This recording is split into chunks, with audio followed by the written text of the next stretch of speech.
Kevin O'Leary on Fox Business earlier this morning. So the Alberta Premier, Danielle Smith, is here.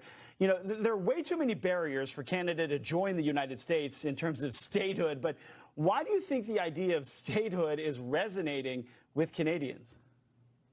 I think it's resonating with Americans more than Canadians, frankly. I think there's a number of Canadians who are really concerned that what started off as a joke seems to keep on coming back and back and back. What Canadians really want is a preservation of the incredible trading and defense partnership that we've had with the Americans since our founding. We are the largest trading partner with the United States. We buy more goods from the United States than anyone else. Mexico is second. We buy more goods, in fact, than Germany, Italy, France, the UK, and Vietnam combined. So we have a very strong relationship. What we're worried about here is a 25% tariff that could potentially disrupt that cross-border trade flow. So I think there are some people putting forward ideas about how that might be resolved. I personally think the way it would be to resolve is to have no tariffs, as we've had in the past, and get back to talking about some of the other trade irritants that are causing the new incoming president to have concerns about Canada as a partner.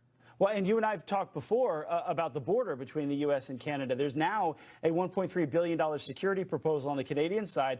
Last Friday, the Canadian foreign minister and the finance minister met with President-elect Trump, as well as the border czar. You know, out of that meeting, one official saying that President-elect is more focused, away from little of the border, but to the trade deficit that the U.S. has Canada. What do you make of all that?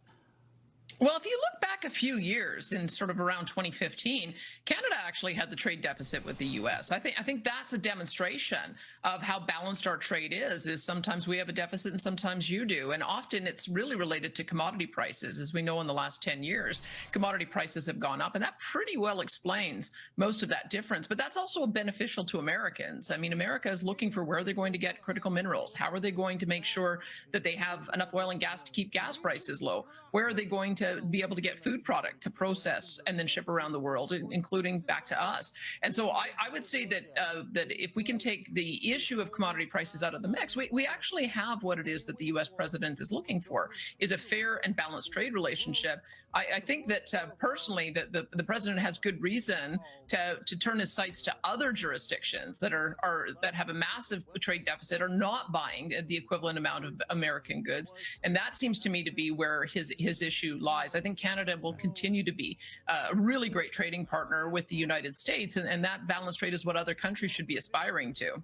Yeah, and to your point, Canada's ambassador to Washington says that the trade deficit last year was $75 billion, but a third of that was energy exports, where the U.S., and that's where the deficit looks bad, is when oil prices remain high. Canada has, one of the U.S.'s closest allies. You know, the prime minister, though, is facing an election in 2025. You know, is all of this hurting his re-election chances?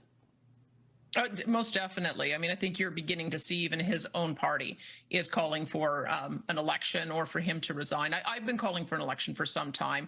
We are now, with the United States and the inauguration on January 20th, facing a president who has a 4-year mandate. We certainly need to have a leader here who has an equal mandate, a 4-year mandate, so that these negotiations can continue and there's the credibility at the table. So I think there does need to be an election sooner rather than later.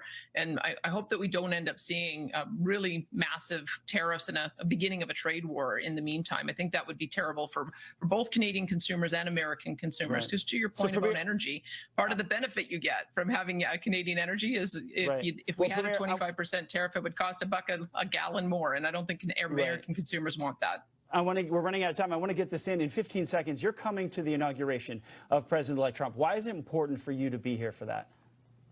Because of all of the trading partners, and we have provinces instead of states. The Alberta has a $188 billion cross-border trade relationship with the United States. I want to talk to as many members of the incoming administration as I can to make sure that trading partnership stays strong, and know that we're here as a friend and ally. We're here to help. And warm things up. I appreciate it. Alberta Premier Danielle Smith, thanks for coming on.